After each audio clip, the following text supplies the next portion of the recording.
Oh ya, buat teman-teman yang mungkin baru aja datang ke channel Bidan Sumul, minta tolong like, komen, dan subscribe. Nggak usah takut-takut teman-teman, soalnya subscribe itu kan gratis ya. Oke, terima kasih untuk mendukung kemajuan dari channel Bidan Sumul. Oke.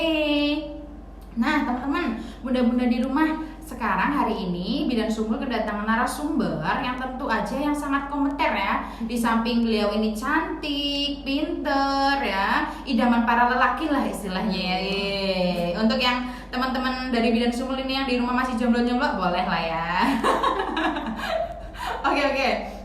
Nah beliau ini juga dulu sempat pergi ke Taiwan ya, ke Taiwan. Nah, beliau ini basicnya juga sama Bidan Sumul ya, sama-sama bidan. Nah, kami juga istilahnya melalang buana ya ke negara antah berantah, bukan negara antah berantah, negara Taiwan ya. Mohon maaf. Oke, di sini nih kemarin kayaknya Mbak Gita nih ada pertanyaan, soalnya saudaranya dia itu ada yang ingin ke Taiwan. Pertanyaan apa itu Mbak Gita?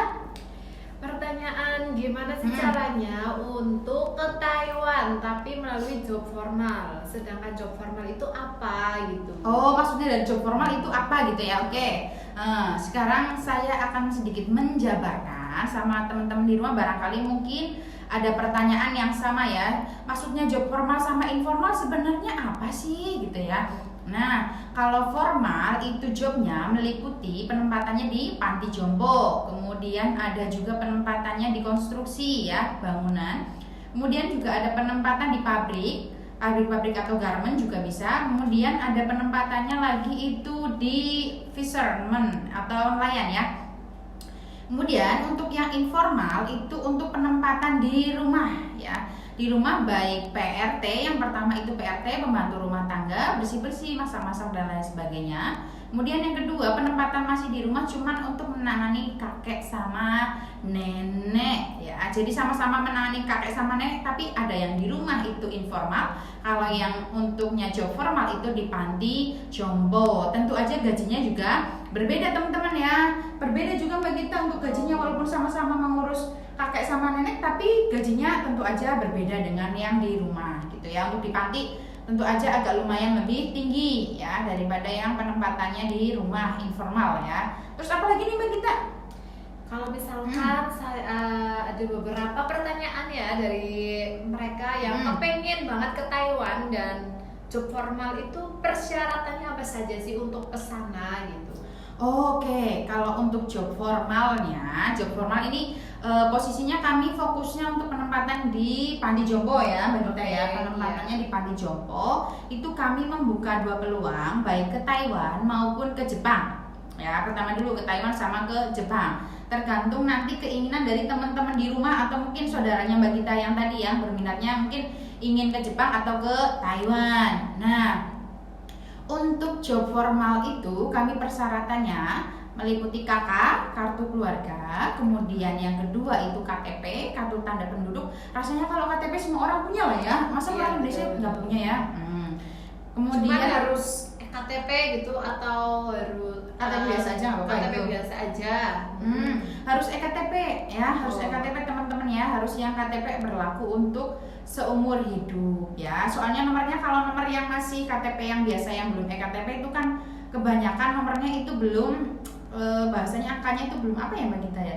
Fontnya berbeda. Ya fontnya berbeda, angkanya itu berbeda. Nah pada saat itu nanti ditakutkan terjadi perbedaan sehingga data tersebut harus dikembalikan lagi ke LPK ya. Gitu. Jadi kan tadi KK, kemudian KTP, kemudian ada akte ya. Ini harus ada akte. Iya, harus ada akte nih. Harus ada akte. Kalau misalkan surat kelahiran aja nih punyanya gimana? Oh, kalau surat kelahiran aja itu belum bisa. Jadi paling yang bersangkutan itu kami arahkan untuk membuat akte dahulu ya. Harus memang persyaratan untuk job formal itu harus ada aktenya. Jadi memang mau gak mau ya memang harus ada. Kalau niat tentu aja harus diusahakan gitu ya. Mbak Gita kalau niat kan pasti harus ada usaha ya, entah ada atau enggak diada-adakan istilahnya kayak gitu. Jadi mengikuti prosesnya, persyaratannya apa saja gitu ya. Nah, oke. Oke, kita lanjut lagi ya. Tadi kan persyaratannya itu sudah KK ya, kartu keluarga, kemudian ada KTP, kartu tanda penduduk, kemudian ada akte ya, akte nggak boleh surat kelahiran, tapi harus diganti dengan akte. Nah, kemudian ada ijazah. Ijazah ini ya ijazah pendidikan yang terakhir Mbak Gita. Minimal harus apa? Pertanyaan yang bagus nih. Sering banget saya menjumpai pertanyaan dari teman-teman, baik mungkin lewat FB, Instagram maupun secara WA ya. Tanyanya itu minimal pendidikannya apa gitu ya. Nah, untuk yang job formal baik ke Taiwan maupun ke Jepang itu minimal pendidikannya SMA. Jadi minimal pendidikannya SMA atau yang sederajat. Ya, yang sederajat baik STM, mungkin SMK juga boleh. Dan diperbolehkan juga untuk yang sudah mengikuti paket C seperti itu. Jadi misal sekolahnya zaman dulu mungkin sampai SMP, kemudian dilanjut lagi sama paket itu diperbolehkan, nggak apa-apa untuk yang ke Taiwan ya.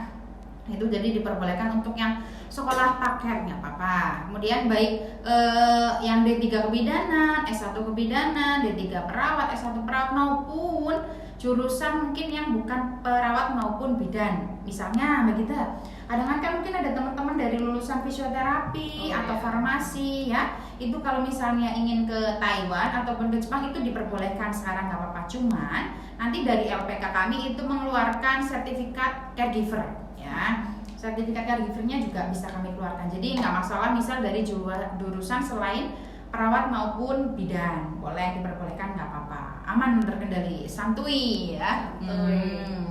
Itu udah, itu berarti syaratnya ada KK, KTP, akte, terus ijazah terakhir, itu memang harus lengkap. Kalau misalkan ada yang X nih, gimana tuh? Oh, kalau yang X maksudnya syaratnya? Iya, berarti paspor haruskah sama dengan data aslinya? Oh, gini, ya ini banyak juga soalnya ya.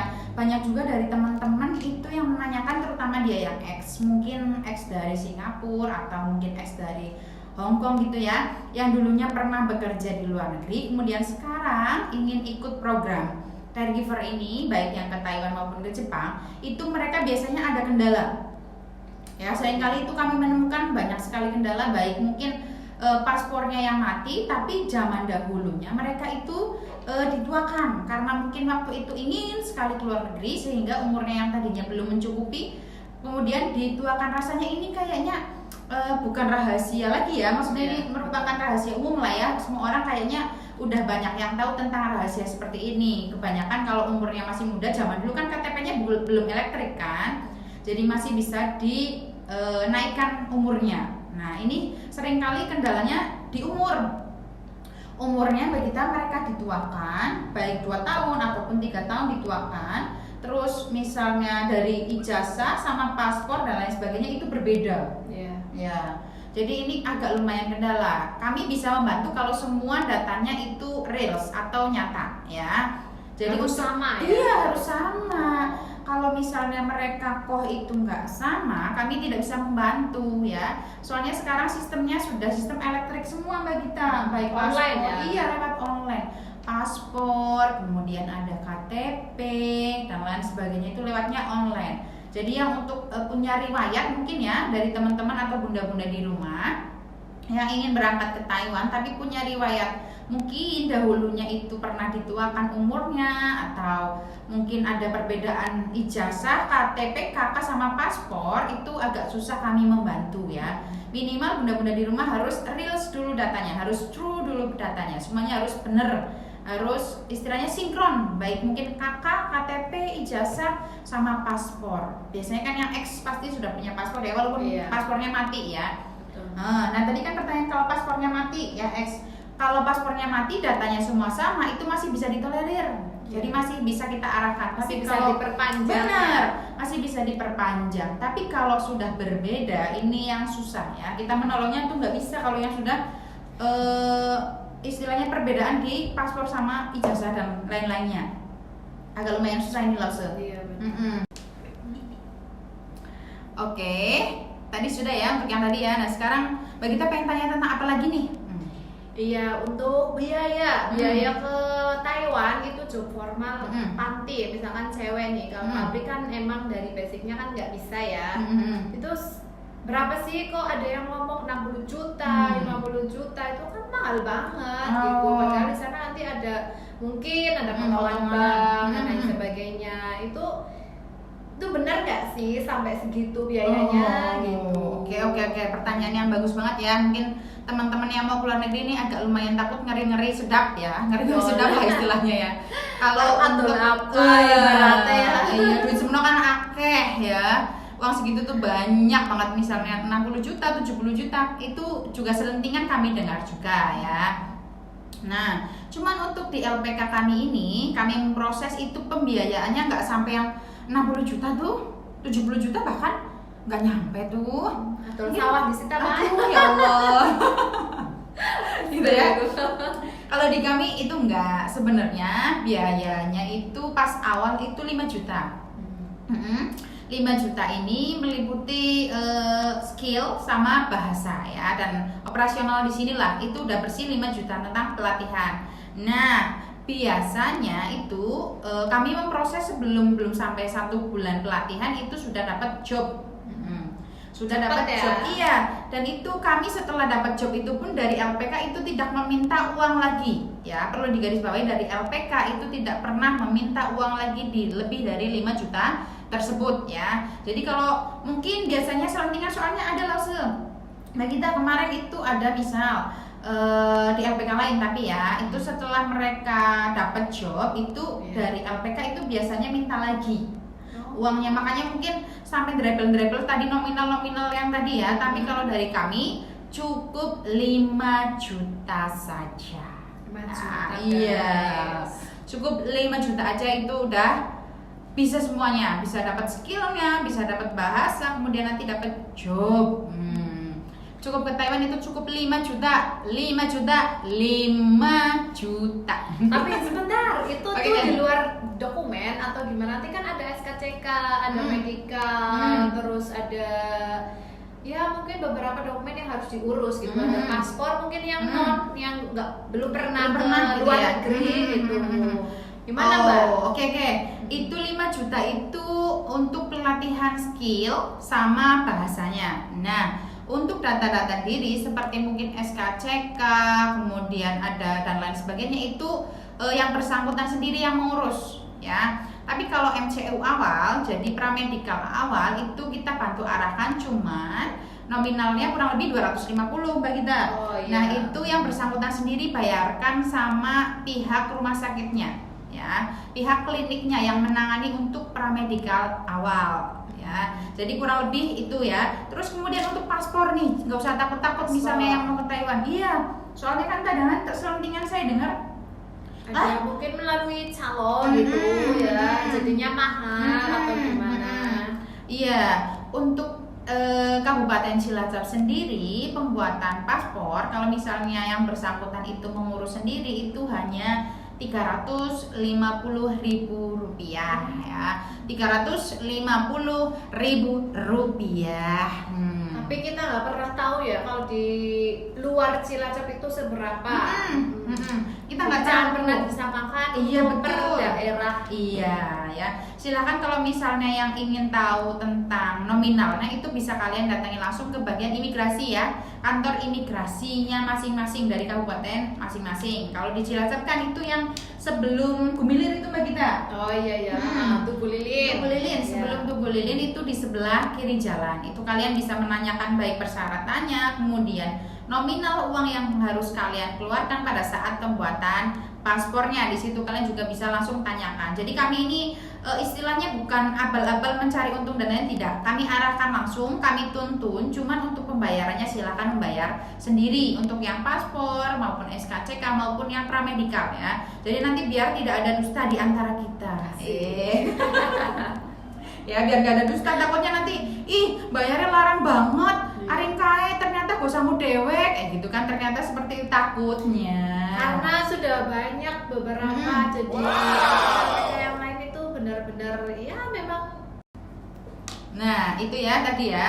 Jadi biar nggak ada dusta di antara kita, di antara kami maupun dari yang ingin terbang ke Taiwan. Betul sekali. Jadi nggak ada tutup-tutupan ya, ini terbuka belak-belakan ya. Dan kita juga ngalamin hal itu, nggak cuma yang non atau yang ex Singapura, Malaysia dan lain sebagainya, tapi kita juga pernah merasakan hidup di luar negeri itu seperti apa. Ya, sebenarnya kalau di luar negeri itu ya sepadan. Capek memang capek, tapi untuk gajinya itu sepadan dengan rasa capek kita ya. Istilahnya itu untuk tabungan bisa lah, untuk tabungan buat masa depan kita sama anak, insya Allah bisa ya. Jadi untuk adik-adik di rumah maupun bunda-bunda di rumah yang punya saudara, barangkali teman-temannya atau apa yang mungkin ingin berminat menjadi caregiver baik di Taiwan maupun di Jepang, itu bisa banget. Gak usah takut ya, gak usah takut bayarnya mahal, gak usah takut prosesnya susah, gak usah takut nanti mungkin dapat jobnya 1 tahun kemudian apa berapa tahun kemudian, itu enggak ya, itu enggak seperti itu. Jadi silahkan yang bagi yang berminat itu boleh mencoba, nggak apa-apa, tapi selidiki lagi tempat kalian mencobanya itu sudah terakreditasi atau belum. Kemudian untuk yang Jepang selidiki lagi itu LPK yang kalian tempat belajar itu sudah SO atau belum, sudah mempunyai sending organization atau belum ya. Jadi kayaknya anak-anak muda zaman sekarang kan lebih pinter-pinter ya Mbak Gita ya. Ya, sekarang udah canggih zamannya, jadi mereka udah pada searching apalah, udah cari tahu sendiri gimana sana atau gimana cara apa ini itu, lebih pinter pokoknya. Ya betul.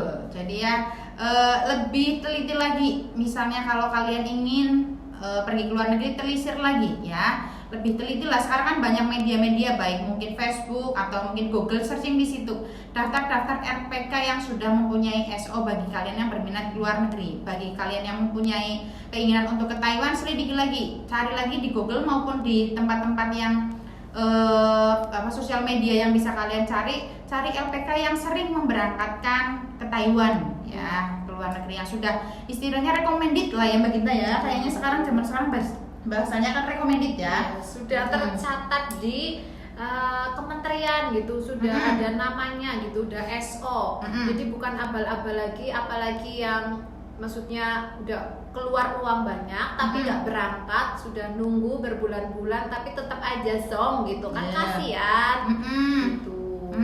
Jangan kan kemarin kayaknya ada yang datang itu sampai tahunan loh Mbak Gita. Sampai tahunan. Sudah mengeluarkan uang juga, makanya kita harus lebih teliti lagi ya. Misalnya buat adik-adik maupun teman-teman di rumah yang ingin keluar negeri ya, hati-hati, terus kemudian telisik lagi ya riwayatnya dari tempat yang kalian akan tuju gitu ya. Oke gitu kurang lebih untuk vlog hari ini. Terima kasih Mbak Gita sudah berkunjung ke vlog saya. Sama-sama. Semoga sukses terus, cepat dapat jodoh.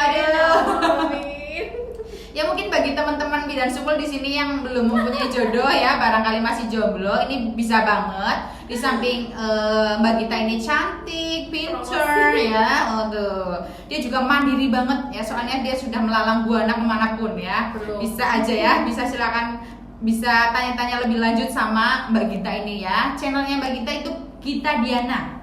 Silakan Mbak Gita, nggak apa-apa. Subscribe ya guys. Channelnya Mbak Gita Diana. Kemudian jangan lupa juga subscribe. Kemudian jangan lupa juga subscribe Bidan Sumul. Ya, like, komen, dan share. Oke, jangan lupa subscribe-nya juga. Bye bye.